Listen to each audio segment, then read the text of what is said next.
All right. Full disclosure, the DPB show. Sorry. Tuesday, obviously, ran into a buzzsaw dealing with life. I know life gets in the way for all of us, and especially now, I think we're all challenged by juggling schedules and, just trying to make a living, trying to get from point A to point B. We're hopeful that as things progress, yes, we're progressive. We hope that the world progresses in a good way towards, making America great again. We like to make sure that happens.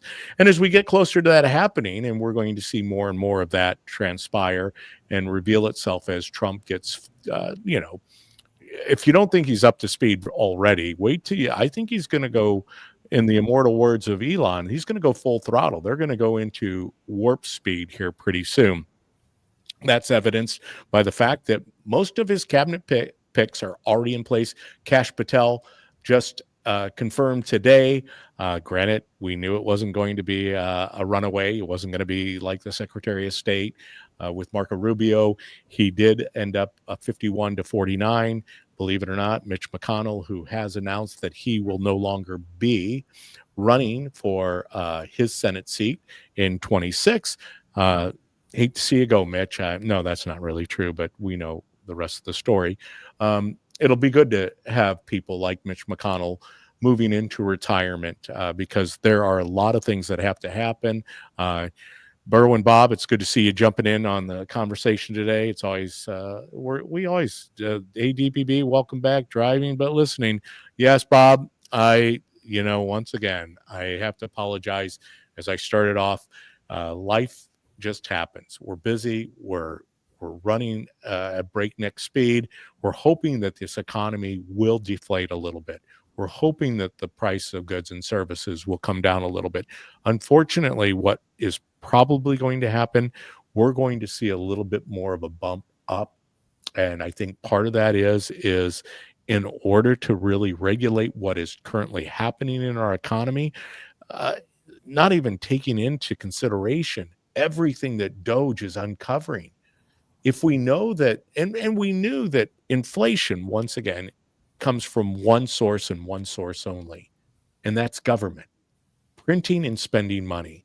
And now we are kind of starting to have the proverbial, shroud pulled back, the curtain pulled back.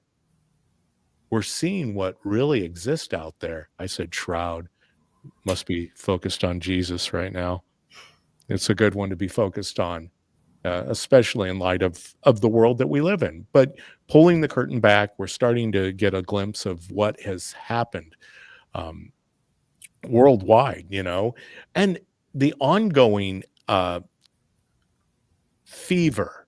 That's what I guess I call it, fever. I don't want to get too far down calling it derangement, but the Trump derangement is at full height.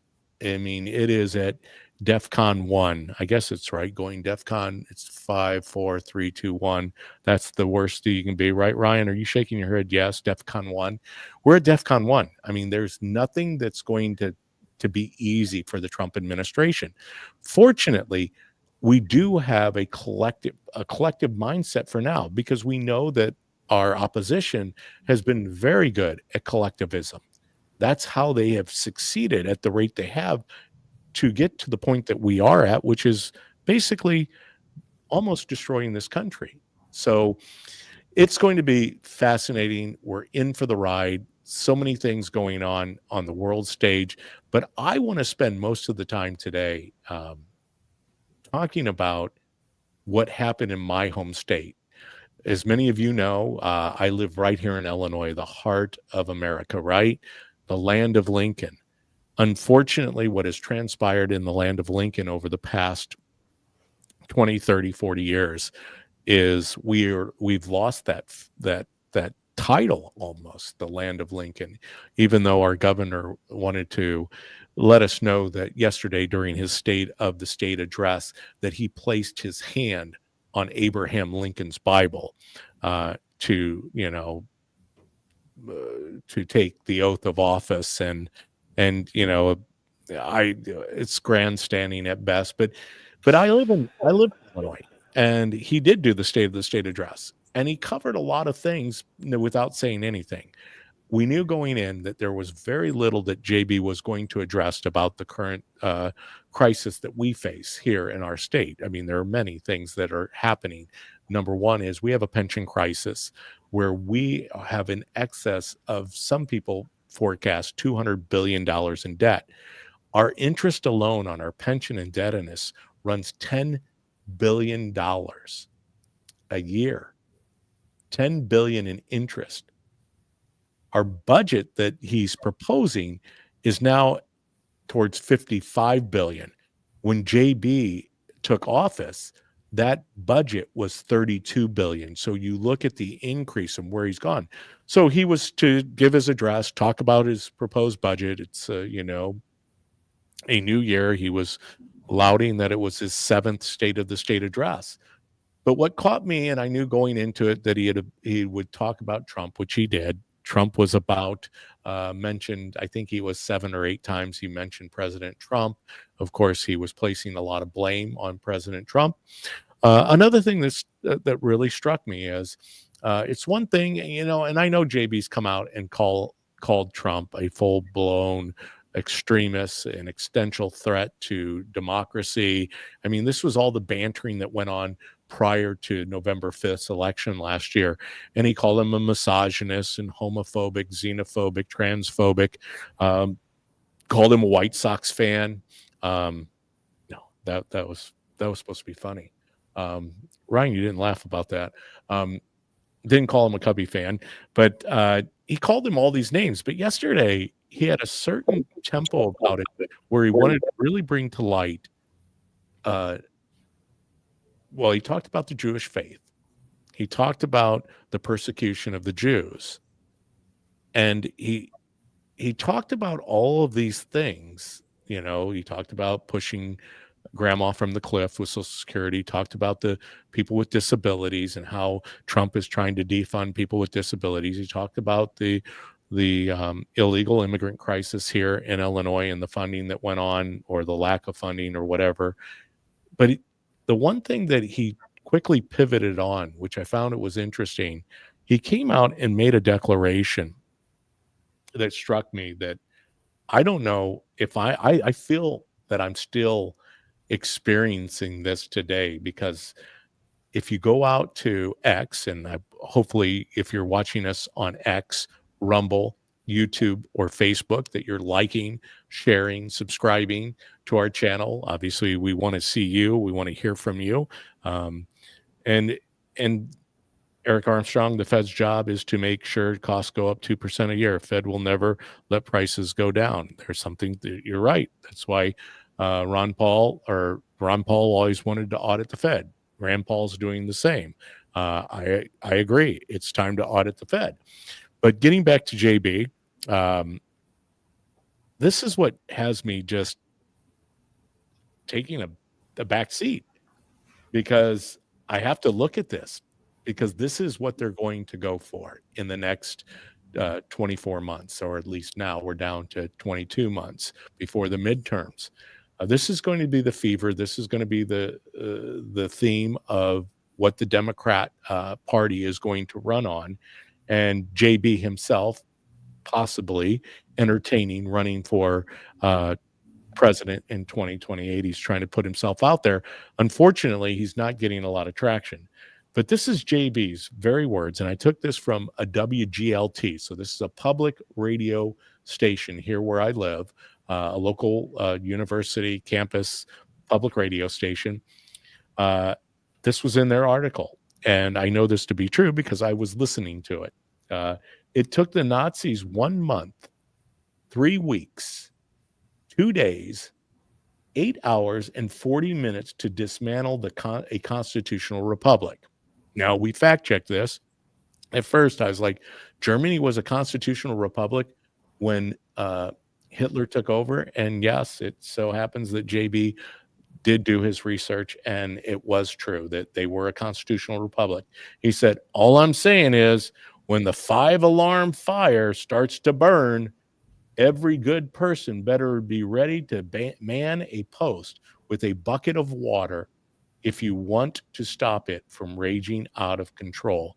Of course, I call this the land of make-believe, formerly the land of Lincoln, because that, to me, I don't know about you, but to make a statement that the Nazis are coming is, I think it raises the level of where we're at culturally, that a sitting governor in a time such as this would come out and start making statements as such, that for some reason he believes we're on the verge of Adolf Hitler, like he's obviously pairing that with Donald Trump and possibly Elon Musk.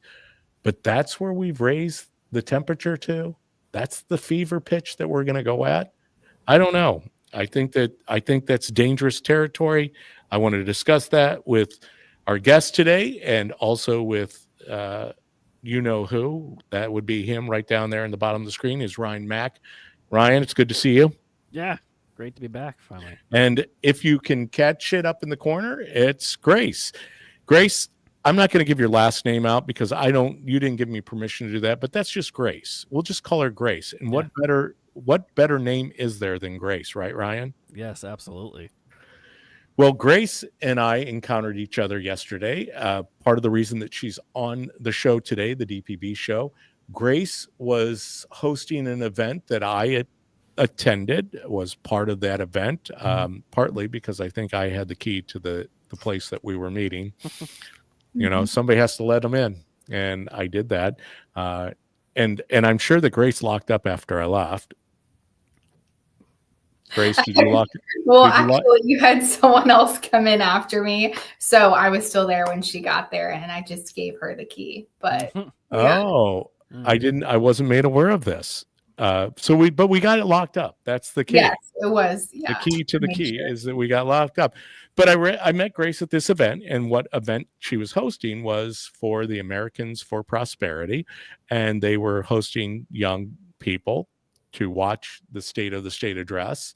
And I was going to watch it anyway, but I had this opportunity to watch it with, some inspiring younger people, younger than myself. And so I thought, Grace was telling a story about her involvement with Americans for Prosperity.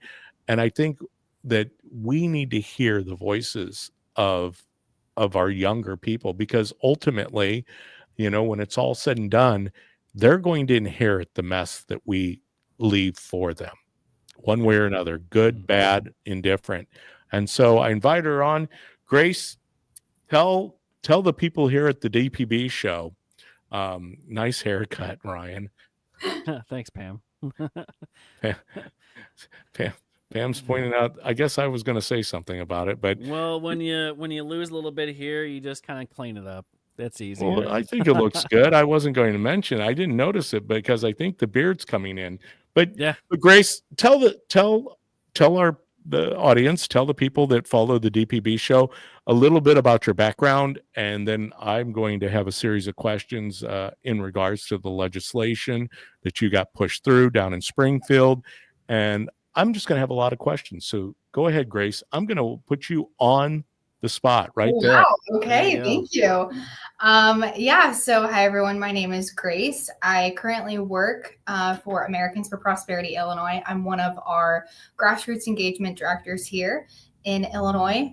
I'm blessed to have the opportunity to help kind of manage some of our grassroots operations for most of the state outside of the Chicago suburbs. I have some colleagues that are killing it up in the suburbs, and then I'm responsible for kind of helping oversee the grassroots efforts for central and southern Illinois. So with that, we're just trying to help facilitate events and really go out and talk to voters and ask them, what issues are most important to them, and facilitate those conversations and really, educate and empower people to take a more active role in both advocating and helping us advocate for better policies that protect our constitutional liberties, whether those are better economic policies or policies that advocate for more educational freedom, lower taxes, etc.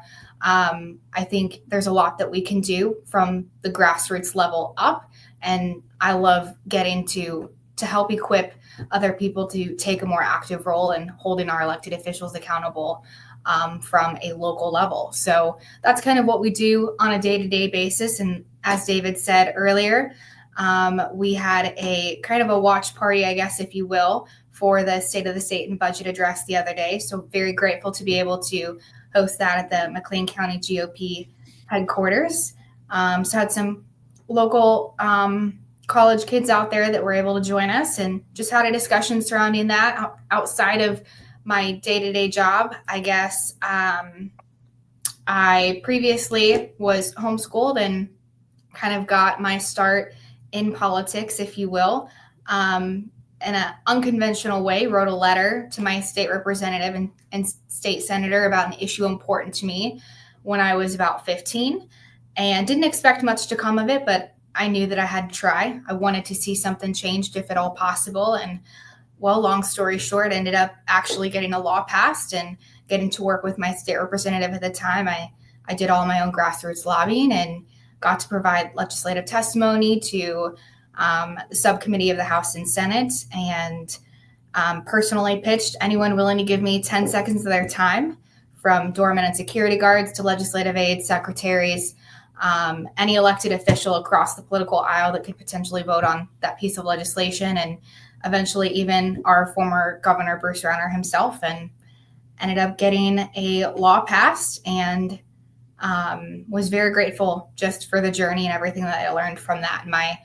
It started as really a fight for my family and became a fight for really all first responders and their families. And my dad was the first firefighter that got to use that law. So very grateful for all of that. So you got this law passed, and I want to hit upon this because you said so much in such a short period of time. Hey, Ryan, Yeah. real quick, does Grace remind you of somebody? If there were a female version of this person, I think it would be Grace. It's somebody near and dear to both of us who also broke through in radio, and he's now down, I'll give you another hint, Liberty University. Yeah. Grace might not even know this guy. She might. Do you know Kevin Ferris? I don't think so. He has a show and a Speechless, podcast called yeah. Speechless, and Yeah. he was part of the Young Republicans at Illinois State University, and Kevin ended up coming in to studio with his colleague Josh Bender.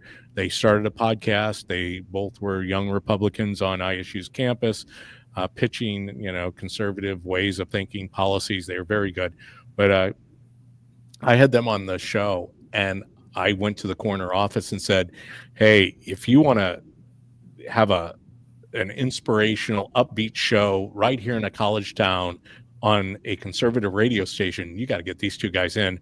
Well, lo and behold, one thing led to another. They both got a show.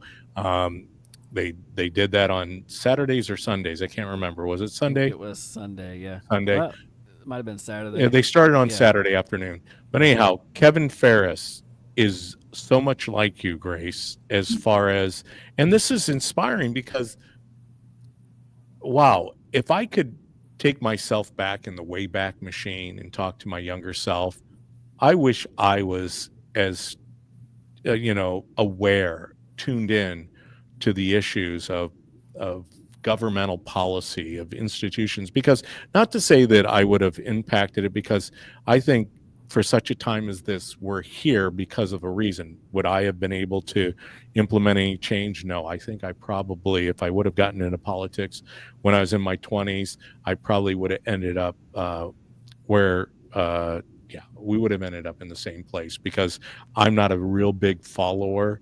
And I think a lot of the brokenness, and I've said this over and over on the DPB show, we have just as much brokenness in the Republican Party as the Democrat Party does. I think that to see better policy come out of Washington, D.C., or Springfield, Illinois, or the city of Bloomington, the town of Normal, the township government, we've got to come to some understanding, that this vitriol is not helping advance the cause of America and what America believes in. And I think that's what you're saying, Grace. You saw this at 15. So tell the audience walk us through this legislation that obviously impacted your father and how it was that you were able, from a letter writing standpoint, to go all the way to the governor's desk to be signed. And you did say that was Rauner, under Governor Rauner. Okay, Yes, go ahead. correct. Take it away. So, I mean, just a little background on kind of the law and everything that ended up kind of taking form. So, previously, as it stood, my family's experience and any other first responder that would go off the job on any sort of line of duty disability would be required to go to annual state evaluations with a state appointed doctor, where they would essentially compare previous x-rays, imaging, etc., with current ones to see, has there been enough improvement here to take this, first responder off their line of duty disability pension and reinstate them as an active duty first responder. However, when you take the same approach with, if someone has a knee or back injury, that's one thing. You can compare pretty black and white past x-rays and imaging with current ones to see if there's been any progress in healing. When you take the same approach for someone that has PTSD, that setup, although well-intended, I'm sure, was designed more so to handle mechanical injuries versus those with PTSD. So unfortunately, it was like ripping the scab off of a healing wound every single year, or it would be like taking a cancer patient and sending them to a brand new oncologist they have zero rapport with and giving them a little bit more cancer during that visit just to prove they still have cancer. So when my dad would come home from these, I saw how the negative impacts of that, both on him and on my family. And I felt like, man, here's someone that's dedicated 20 plus years to serving the citizens in his community as a firefighter. I feel like we owe it to him and to all other first responders to have their backs and to do this better. So it really started as a fight for my family, and it became a fight so much greater than what I ever anticipated it becoming in the beginning. Once I realized, wow, like, okay, this is a need. This is something I'd like to see changed. And no one else has done it yet for God only knows what reasons, but I might as well stop at nothing to at least make sure I leave no stone unturned and see what comes of it. So it started as a letter to my state representative at the time, Representative Tom Bennett. And then initially, because not every law, of course, is going to make it all the way to the governor's desk on the first go around. So initially it started its life as House Bill 4939, but we didn't make it past the Rules Committee the first time. I learned a lot about that whole process at a young age, but really it turned out to be a blessing in disguise when it was killed in the Rules Committee. That enabled us the opportunity to go back to the drawing board and really hone in on, okay, what are our goals? How are we wanting to really approach this, and what's realistic and how can we get there? And I learned from a young age too that as much as I'd like to see so much more done for first responders and across the state in a variety of capacities, it's one thing to want a quantum leap. It's another to actually figure out what's realistic. And sometimes small steps in the right direction is what you have to go for. But small steps in the right direction do eventually add up. And that's what I saw here in my experience. So we went back to the drawing board after it was killed in the Rules Committee, and we're able to insert some new language. Got the opportunity to talk to former state senator at the time, Pamela Altoff, who had been working on some legislation for police. I was able to explain to her my family story, what I was hoping to accomplish, and she enabled us the opportunity to attach my bill proposal with Tom Bennett onto hers as the amendments. So then when hers went through, mine went through on the back of her piece of legislation. So we actually then reintroduced that with some revised language as amendments 1, 2, and 3 to Senate Bill 3119. And Amendment 1 basically, 1, 2, and 3, they basically required so that previously any firefighter that went off the job on a PTSD line of duty disability would have to go to these annual evaluations from the time they went off with an injury until they reached the age of 50. Granted, if you have someone that went off on a PTSD line of duty disability at the age of 35, that's 15 years of going through these re-traumatizing annual evaluations to prove they still have PTSD. So one of the amendments lowered that. So it gave more power back to the city pension board so that they could at least decide if there was supermajority to dismiss the requirement for them to go to the remaining 5. So they had to be at least 45 years of age to apply, but they could be dismissed from having to go to the last 5 years. So it still gave them back 5 years of their life from having to go to these annual evaluations. So that was the crux of the bill.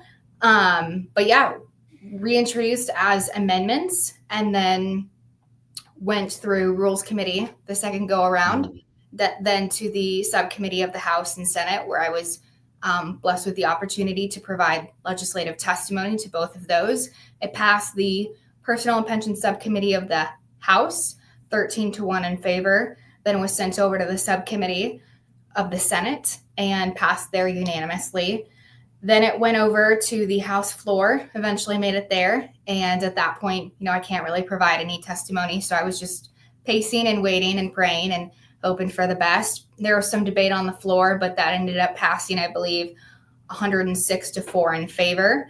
And then went over to the Senate floor, was passed unanimously on the Senate floor, and eventually made it to the governor's desk and was signed into law and is now known as Public Act 100-1097 and was signed into effect officially, I believe, on August 26th of 2018.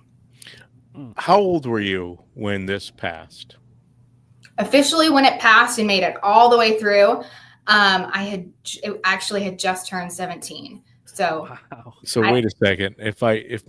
I'm not very good at math, Grace, but that means that you had not even voted in an election yet. No, I hadn't. And No. she's putting through amendments and legislation. So, and I'm not saying, I mean, it's obviously unique that somebody of 15 years of age starts the process and by the age of 17 gets a bill passed. I mean, to me, I knew just hearing the story yesterday that you had to come on the DPB show, but I think that you need to be beyond the DPB show. I think this is a story that needs to, have you been on any national outlets to tell this story? Like CNN? No, not the CNN. Yeah, no, I have not been on CNN. No, I did get the opportunity, I think about a year ago, to talk on the American Potential podcast. So I was grateful for that. I've been on some other smaller podcasts too, but yeah, other than that, I mean, I really think, and what I hope to encourage people and anyone that might be listening today is like, yeah, it's a great story. And I'll be the first to tell you that it was a drop in the bucket compared to what I'd like to see done. But the point is, like, if a homeschooled high schooler with zero political experience could get a law passed before I had fully finished high school, then who's to say anyone within your community, if there's something that you want to see changed, who's to say you can't be that person to help drive and effectuate the change you want to see within your community? And if you don't know how, if it's a matter of figuring out how to navigate that process, there are people out there, myself included, that would love to sit down with you and figure out how we can equip you with the tools and the resources you need to help drive that change. But I think people forget that there's so much more power within grassroots, and government is created by the people for the people. I think it's our job and responsibility to hold it accountable to that standard. And we get the opportunity to vote, but we also get the opportunity to continue to hold those elected officials accountable to the values that we voted them in office to represent. And there's so much more that I think that we can actually do at the end of the day. And just like that, Grace, you replaced Ryan Mack from the DPB show. Ryan. What did I'm you just do? kidding. Just kidding, Ryan. Uh-huh. Did you see how I did that though, Ryan? Yeah, that was real clever. Hey. Grace, well, I got a question real quick. Go ahead. Sure. Have you seen the effects of this as it come out? Like the total effects on the first responders? Has this law impacted other people's lives as the way it did yours? Yeah, so as far as total effects, that I don't personally know. I would have to go back and look into that. I do know that my dad was the first firefighter that got to use that law. Right. And some others, I don't know how many total, have been able to use that as well since then. So I think it just illuminated, again, like that was a gap, a need that I saw that I wanted to, at least make sure I did everything I could to raise awareness. I think half the time the biggest battle is a knowledge gap. Yes. And I wanted to make sure I left no stone unturned. And when people saw that piece of legislation come up, whether it made it all the way through or not, I wanted to make sure they knew my face, they knew my story, the impact it could have, and why it was so important for a high schooler to push it from a letter all the way to the governor's desk. And so, I mean, I did I was grateful that my mom drove me to the Capitol and that I had other people that were willing to support me in various ways. But I absolutely saw every single person within that building, as higher up on the totem pole, if you will, than I was. I knew that the bar was set at the floor. And most people, and much to their point, if a high schooler nowadays had said they had ambitions to pass a law, like most people probably wouldn't believe them. It's a lofty goal. I sure as heck didn't expect to get that far, but I knew I had to try. So I think in that learned so much just from everyone, whether it was the security guards or the legislative aides or secretaries. Every single person there had such inherent value as far as what I could potentially learn from them. So I think in that, I just received a great opportunity to better hone my spiel and to learn so much from each and every one of them. And they also helped connect me with different elected officials. And I made darn sure that every single person just about that could potentially vote on that piece of legislation knew me, knew my story, knew my face, and I personally spoke with them before they voted on that. That's what love it takes. It takes that drive, right? Yeah. It takes that determination, because you showed that you weren't going to give up until this was passed in one way, form, or the other. And that's what it takes as any individual who wants to get a piece in legislation done, right? In Springfield or Washington, it takes the ambition and the determination to get something done. And you showed that, and that is powerful, especially at the young age that you did. Well, I think it's equally as impressive that, and you pointed it out, Grace, is that you didn't give any opportunity. If there was a person that was in that building in the state capitol, you were making them aware of why it is you were there and the ambition you had, and obviously the passion, because this directly impacted your life through your father's life and everything he was dealing with. I got a ton of questions, and however, I'm watching the clock, and of course, my wife always reminds me that it's your podcast. You can go 5 hours if you like, and we have friends that do that. But Grace, I don't know about you, but I just, it's hard to go beyond an hour for me. So I want to keep this succinct, and I want to make sure that I respect your time. I told you we go from 4 to 5, but how is your dad? How is he doing? Yeah, I appreciate you asking. Yeah, I think he's doing a lot better. I think that, with time, everyone, both the individual and the entire family unit, because the whole family unit really faces the battle of PTSD and any other similar mental health battle. So I think we've learned to navigate that better as a family unit and as a dynamic, holistically. But I do think that he's doing a lot better today, and I'm grateful just to see what he's been able to accomplish since then, and developing kind of his own business and going out there and continuing to do what he can to better educate and equip firefighters across the field of firefighting with the tools and the knowledge necessary to increase safety on the fire ground and help them make the best tactical decisions in emergency situations. So it's great to see him continuing to really dedicate his time and his talents and his expertise into that field to help just improve safety and overall knowledge and awareness for firefighters. Well, Grace, and I'm not used to this 3-angle thing, but I hit a button. And Ryan will tell you, the buttons get to me sometimes, but I do kind of like this look because, Grace, you're in the middle. There's 3 American flags, which I believe, life, liberty, and the pursuit of happiness. We talk about the Constitution that sits behind me here. Of course, at that angle, you can't see it, but at this angle, you can because it's right here. And that's so important. And that's what you're fighting for. you're fighting to preserve the rights of people, the well-being of people, life, liberty, and the pursuit of happiness.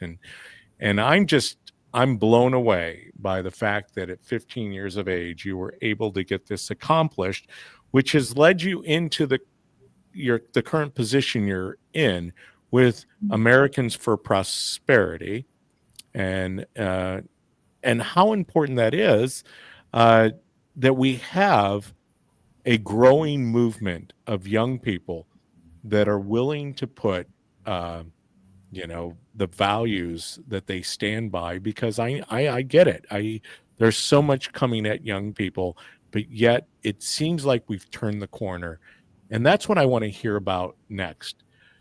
You were there yesterday, obviously, listening to the governor in giving his spiel. So you're aware of Governor Rauner. I will tell you that it was a welcome change to see Governor Rauner. There were things that Governor Rauner impressed me with, but when it was all said and done, I really started realizing that was kind of the advent for me of what was going on in Illinois and the brokenness of Illinois. And it spurred me to end up running for office in 2018 and 2020, and then being part of the gubernatorial race in 2022. But tell me about what you witnessed yesterday in this State of the State address. Yeah, I think unfortunately there was not much of a detailed plan of action in response to a lot of what was brought up and addressed within Governor Pritzker's State of the State and budget address. And I think a lot of Illinoisans would have appreciated more of a concrete, detailed plan of action as far as how we're tackling, our current budget and inflationary issues, the economic situation of the state alone. So I found that interesting. I think that seems to, I would say from what I've gathered, reconcile with a lot of people, or they feel similarly based on yesterday. So I think in response to that, I mean, what I'm looking forward to moving forward and what I'm grateful for, with my job is, look, I mean, we're advocating to continue to protect and really promote better economic prosperity, better economic policies, more educational freedom, and more transparency within government, and really holding elected officials accountable to our upholding our constitutional liberties. So do you think I'm sorry to cut you off. That's okay. I apologize. I have a bad habit of doing that sometimes. It's okay. I hope I didn't cut you off during a time when you were giving one of the best points that you're going to make.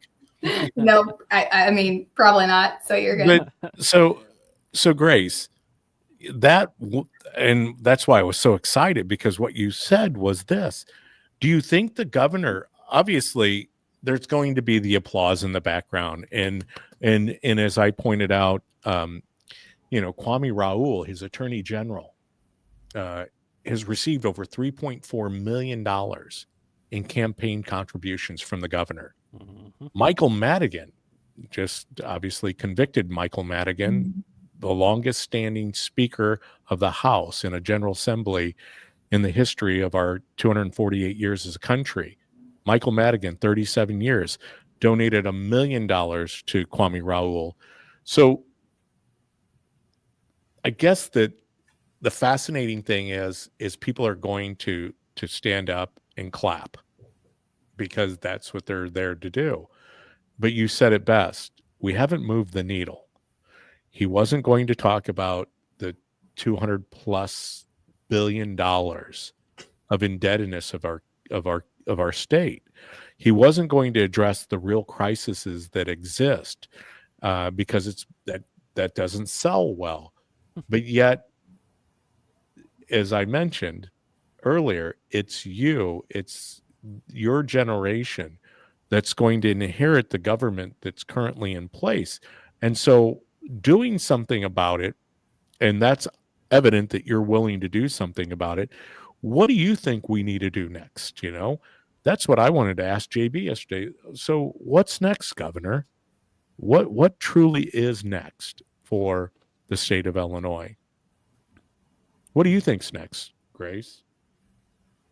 I mean, I think, obviously it's one thing to identify where the problem areas are. I think after identifying where those areas are, one of the largest issues I think a lot of people would agree with, especially in Illinois, would be the current state of our economy, having bad economic or inflationary policies in place currently, with that being such an issue that negatively impacts people across socioeconomic classes. I think the next response from that is like, okay, we have these bad policies in place. What are the strategies that we can work towards implementing to better rectify that situation, to set us up for better economic success in the future moving forward, both for us now in this generation and to protect the economic prosperity and opportunities of the next generation. And then how can we further mobilize and empower and equip and build up that grassroots base within our communities to both hold elected officials accountable, but also then to help partner with those policy champions that are going to advocate for the policies that we need to see in place within our state and local and federal government. So, and I'm sure you're aware of this, Grace, and tell me if you're not. Hey, Ryan, could you get JB Pritzker's Facebook page? I was just trying to manipulate it and pull up his last post that he put up, because I want to share this. Because the governor spent a lot of time yesterday blaming the Trump administration, the invasion of the Nazis. There was another one that I forget. I was kind of tallying the different areas that the governor was quickly trying to throw out there, because he sure wasn't going to stand and give an explanation like you did so eloquently, Grace, to talk about really taking this thing head on. He is leaning back into Rauner. He's kind of blaming Rauner now. So he shifted from the Nazis are coming to Trump is the reason for the decline in our economy and all the things we're going to have to do, to now he's pointing back to Rauner and 10 years ago. But I guess I want to... Hey, which post was it? It was the most recent one. He talked about 10 years, something like 10 years ago. And, he's got both his government page and his personal page. So it might be on one of the different ones. I was going to quickly try to scramble it, because Grace brought that to the forefront, is that we're at such a pivotal point, I think, where we've come as the state of Illinois, and all the things that have to be addressed. We didn't hear any of those things directly addressed. We talk a lot about smoke and mirrors and the quantum computing. He always goes back to the same talking points of everything that he believes was always going to win him over. Let's see, Ryan, let me blow that up a little bit. What does that say? I still don't think I have a big enough. Here in Illinois 10 years ago, we saw the consequences of a rampant ideological gutting of government. It genuinely harmed people, and our citizens hated it. Trust me, I was elected in part on just how much they hated it. So that was it right there. So never talking about exactly what that was and how, because we know that the spreadsheet doesn't lie. You started with $32 billion as a budget. Most of those passed in the wee hours of the morning. 3,000 pages, the spending in the budget, the allocating of where they're going to spend the money.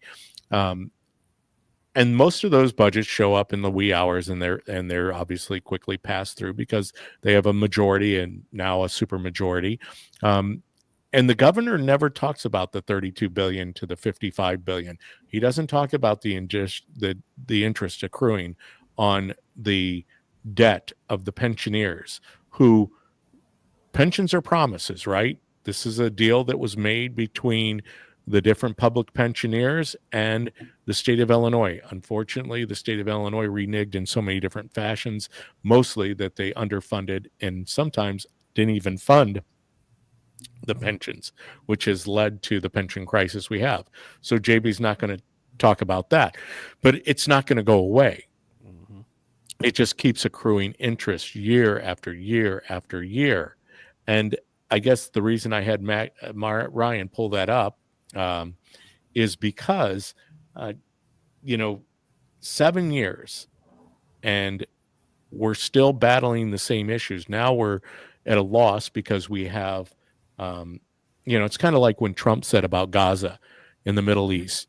I mean, you guys have been doing the same thing over and over and over and over again, expecting to try to change things over there. Yeah. It's time to really implement change. Well, that's what I wanted to hear from Governor Pritzker. It's time to implement change other than attacking and saying that, people were underserved because we gutted the expenses and tried to become fiscally responsible. So his idea is, well, that's gutting it, but there's no plan for bringing back prosperity to the land of Lincoln, changing things, going in a different direction. And I get it. It's just that's not their mindset. That's not their ideology. Yeah. They believe government is the solution to all of our problems. And I believe government is the problem in most cases to all of the problems we face. Yeah. I believe the private sector could fix most of the problems we have. It's just the government and the government within the government won't get out of the way. And so rooting that out is we've got an uphill battle. But I think that JB coming out and giving this State of the State address yesterday, I think it's the best thing for us because now I believe we have seen the emperor and he has no clothes. Not that I'm trying to give you a visual of JB without clothes because I don't think anybody wants that visual. No. What says you, Grace? I mean, that's I think he's basically really yesterday created a disservice for himself because he didn't lay out a plan. Yeah, I think at the end of the day, regardless of what side of the aisle you're on, when people enter into public office, there's going to be some level of problems and successes that you're going to inherit. It's part of the job. But I think a lot of people at this point are really seeking for solutions or at least a path to get there. And I think that's what so many people were hoping to receive yesterday. And unfortunately did not get a very clear layout as to what that plan looked like. And I don't think you're going to get one very soon. I want to respect your time. Thank you, Grace, for just really, I think you've encouraged our audience. I think as this is going to resonate, people, Grace is going to do great things. Not that she already hasn't done great things, she has. But I want to hear about the homeschooling experience a little bit more because I know there's some legislation out there. And once again, the government loves to be in your business. That's what they're in the business of, is being in your business rather than allowing people to have their own business. But Ryan, you had something pulled up and I want to make sure that it was just a quick thought from JB. A quick thought from JB. Well, let's hear what from yesterday's speech, I believe. Let's hear what the governor has to say. Yeah. So he was talking about taking his oath to the Constitution. I just have one question. What comes next? After we've discriminated against, deported, or disparaged all the immigrants and the gay and lesbian and transgender people, the developmentally disabled, the women, and the minorities, once we've ostracized our neighbors and betrayed our friends, after that, when the problems we started with are still there staring us in the face, what comes next? All the atrocities of human history lurk in the answer to that question. And if we don't want to repeat history, then for God's sake, in this moment, we better be strong enough to learn from it. Well, there comes the clapping. Yep.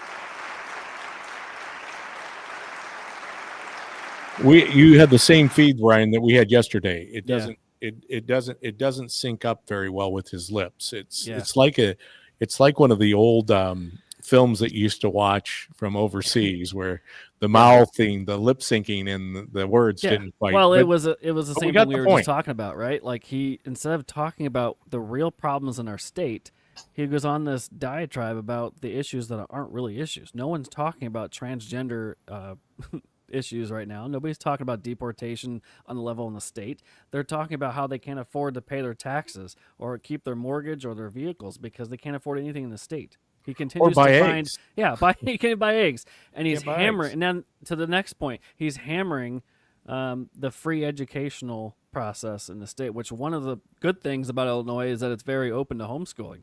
My sister-in-law homeschools their youngest kids, and it's been a blessing to see her raise them in that environment. And to see this new bill coming, I'd like to get your thoughts on what could be coming down the pipeline. Amen. That's you, Grace. He threw that to you, Grace. Yeah. He's asking about the homeschooling bill. Obviously, we know Illinois is probably one of the best states to live in if you're homeschooling for now.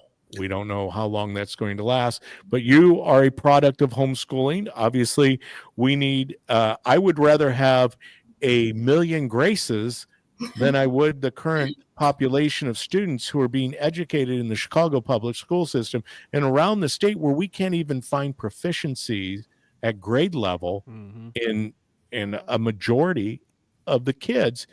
And we're spending a lot of money, taxpayer money, to educate kids who aren't getting educated. Yeah, no, I think those are all some strong and valid points. For me, yeah, I was homeschooled from third grade all the way through high school. And I think for me, that allotted me, as many other homeschool kids have received, a similar opportunity to really work towards mastery versus being stuck in a more one-size-fits-all approach. Families have a variety of reasons as to why they pursue that, but for me, it really enabled me the opportunity to really go full steam ahead in the areas that I had specialized interest in. And then if I needed a little bit more help in a specific area, I could do that. But yeah, I took a wide variety of classes. I took as many classes as I was able to sign up for, and even took other things that aren't being taught in today's public schools that have been crucial to me moving forward since then. Like I had a required etiquette class I had to take where they specifically went over with people like, the proper way to shake someone's hand, or how to introduce yourself, or how to set a formal, table for dinner, things of that nature. So I enjoyed and absolutely loved the various opportunities that provided for me. There's a lot of different ways to go about it, of course, but my family found ourselves falling into more of a co-op situation where, we would go 1 or 2 days a week with a lot of oftentimes teachers that had left the public school system, or maybe they were former college professors that wanted a little bit more freedom to teach to the individual students, more of an individualized educational approach that best fit their needs where they were at. So we would go in once or twice a week, turn in all of our homework, get our class lectures, have our labs, dissections, etc., go home and do all of our homework, and then bring it back the next week. So that was kind of my homeschool experience. Of course, that's where I used that civics program, Teen Pact, and got to learn all about our state government, state and federal government. That's how I got kind of my segue into some of that. But yeah, as it stands currently, we have some great educational opportunities, at least as far as it stands with homeschooling in the state of Illinois. However, this current homeschool bill that is being proposed coming down the pipeline could severely limit just a lot of the educational freedom that we currently have in Illinois. Well, have you read the bill that was being proposed to get an idea what they're actually bringing forth? Yeah, I've read through some of it. So essentially, they would require any families that want to pursue that homeschooling avenue to submit a homeschool declaration form within, I think, 10 days of August 1st, maybe, of every year to their local school districts or public schools, basically to say, hey, we're choosing to go the homeschool route. Then they also have to maintain this educational portfolio where they record their child's curriculum and their educational progress and growth, which in theory by itself might sound fine, but right. When we're not able to maintain similar standards within our public right. schools, yeah. I personally think that's maybe a little bit of a double-edged sword. But that tangent aside, I think right. it's going to put inevitably a strain on a lot of the public schools and the local school districts because it's an unfunded mandate as it stands currently. Right. So where are they coming up with the extra resources, whether it be people and manpower or time, to go through and manage potentially hundreds, if not thousands, of individual educational portfolios for regular reviews for these home educating families and students, on top of all of their regular duties that they owe to the students in their public school system? And if it's to say that it's, because they're concerned about the safety of certain homeschool students, of course, there's always going to be your unfortunate outlier, but that's not the norm. And when you have students going through safety zones in the Chicago area trying to get to school, and you're trying to highlight the dangers of the average homeschool family, I think that loses touch with the vast majority of what families are trying to provide for their students. And I think we owe it to a lot of families and people within Illinois to try and maintain and protect the ability for them to pursue whatever academic environment is best suited for their individual child and their needs. Right. Yeah, there's no current mandate or requirement to declare homeschooling, right? What is the current ramifications for, like, say I wanted to start homeschooling my son or daughter in kindergarten? Do I have to notify the school district where I'm at currently of, hey, I'm pulling my kid from school? Currently, I would have to personally go back and review that. I know with this, should it pass, they would be required to submit that. And if they fail to submit it, the parents in and of themselves could face everything from charges of truancy, potential criminal charges, which is insane, involvement, investigations. The children themselves could also face, potential referrals to juvenile court and truancy charges as well. Community service, of course, that could negatively impact someone's academic opportunities in the future as well. So. Well, I can answer that for you because that's one of the answers I do know. Every now and then, yours truly, DPB, comes up with an answer. So right now, really what's required for you to be in homeschool and homeschool your kids? Absolutely nothing.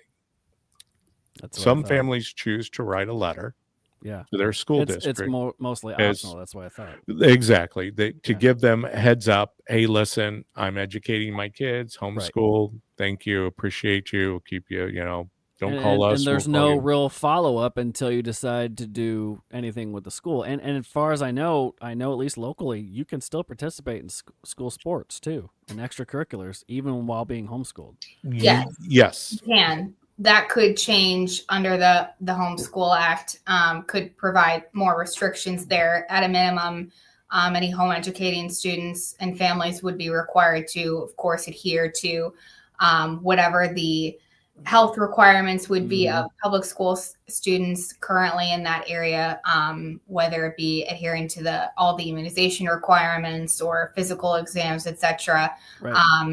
So yeah, that could change things as well. Yeah, you're homeschooling currently. If you're someone that doesn't really vaccinate your kids for any reason, for immunizations records, whatever, would that change under the new law proposal as well, that you would require to have all the mandated vaccines even for homeschooling? Was that part of it too? If they want to participate in any school activity, part-time or anything, if they want to participate in any public school clubs, whether it's FFA or sports, etc., that is listed in the Homeschool Act. Hey, Grace, have you ever thought about running for public office, being a state rep or a state senator? Maybe someday. Well, just listening to you today, and I'm so thankful that you came on the show, and I want to definitely get you back often, because Ryan will tell you that one of the things I believe in is building a bench. I think that we haven't done a good job at building a bench. Now, on a federal level, I think we've done a great job. I mean, if you look at least at the party in power right now, which happens to line up more with my ideology of what I believe: limited government, not taxing everybody to death. I believe in in freedoms. I believe in liberty, and I believe in all those things that the Constitution affords us. However, I also understand that the Constitution is merely an idea, a piece of paper where people came together to come up with and put it down in writing. However, without the men and women behind the movement to, to solidify, to fortify, to immobilize people in times like this. I mean, I just was looking at another post from JB Pritzker, and this is how audacious this guy is. 21 hours ago on his Facebook page. I happen to be a big JB Pritzker fan. You can tell I spend a lot of time on his social media. Tyranny requires your fear, your silence, and your compliance. Democracy requires your courage, because they never refer to our country as a constitutional republic, even though he referred to Germany as a constitutional republic before it was invaded by the Nazis, or taken over by the Nazis. So, the reason I ask you about getting involved, because I think it's good to have young people running for office. I don't know, is your state rep still Jason Bunting, or Tom Bennett to Jason Bunting? Are you in the 106th district still, where Tom was at? Yeah, no longer in the 106th district. I've since moved, since I'm in Springfield now full time, but my family is still there. And it is now Jason Bunting. Yeah. So your district where you live now would be a different district. Well, I think you would be a great state rep. I think you would be a great state senator. I think we need more people like you that are free flowing with their ideas and really understand the issues at hand, because they are many. When you pass the amount of legislation we do on an annual basis, it's hard sometimes to keep up with it. I mean, the amount of bills that will accumulate over just a short session is just, I think it's definitely something that makes your head just go, how in the world can anybody, especially the laity out there, understand all the complexities of how we run a state? Ryan, you know what? I think I could go on and do this show for a couple hours. And Grace, once again, thank you for joining us today. As we end the show, Grace, hang on. We do go over time after I shut down the live stream, because then I do give you my kudos and everything else like that, and any follow-up discussion. But Ryan, Grace, I hope it's okay that we end every DPB show with a prayer, because we believe that prayer is instrumental to this great country that we live in. So, Ryan, you want to end us with prayer? Absolutely. Dear God, thank you for the many opportunities you have given us to right some of the wrongs in our country. Thank you for keeping us in line when we walk away, and we thank you for the opportunity to speak to such a wonderful person, young person, getting involved in political ways. As you guide her forward, stay with her and guide her on your path, so that she may be a guiding light to everybody else. Thank you for all you have shown us, and the grace that you have shown us. In all your glorious name, we pray. Amen. Amen. Thank you, Ryan. Yeah.